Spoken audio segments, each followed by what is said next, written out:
দিন গেলে আর দিন পাবে না। প্রখ্যাত বাউল ও লোকসঙ্গীত শিল্পী সুনীল কর্মকার আর নেই। শুক্রবার ভোর 4:30টার দিকে ময়মনসিংহ মেডিকেল কলেজ হাসপাতালে চিকিৎসাধীন অবস্থায় তিনি মৃত্যুবরণ করেন। মৃত্যুকালে তিনি স্ত্রী, 2 ছেলে ও অসংখ্য ভক্ত অনুরাগী রেখে গেছেন। হে দয়াল আমি কিসে। সুনীল কর্মকার শুধু একজন শিল্পী নন, তিনি ছিলেন গ্রাম বাংলার লোকজ ঐতিহ্যের এক জীবন্ত ধারক। তার কণ্ঠে ধারণ করা জীবন দর্শন ও মানবিক বোধ প্রজন্মের পর প্রজন্মকে অনুপ্রাণিত করে যাবে।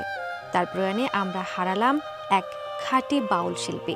তার আত্মার শান্তি কামনা করছি।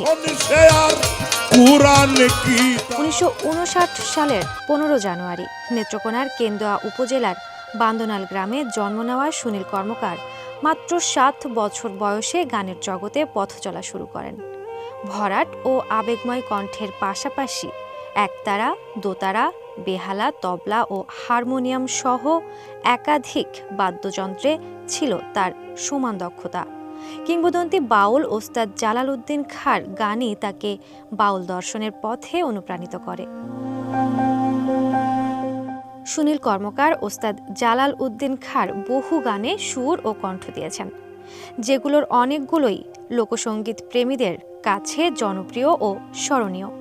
পাশাপাশি প্রায় 2 শতাধিক গান রচনা করে তিনি নিজস্ব সৃষ্টিশীলতার স্বাক্ষর রেখেছেন। তার গানে বারবার উঠে এসেছে মানবপ্রেম, আত্ম অনুসন্ধান ও স্রষ্টার প্রতি গভীর ভক্তির বাণী।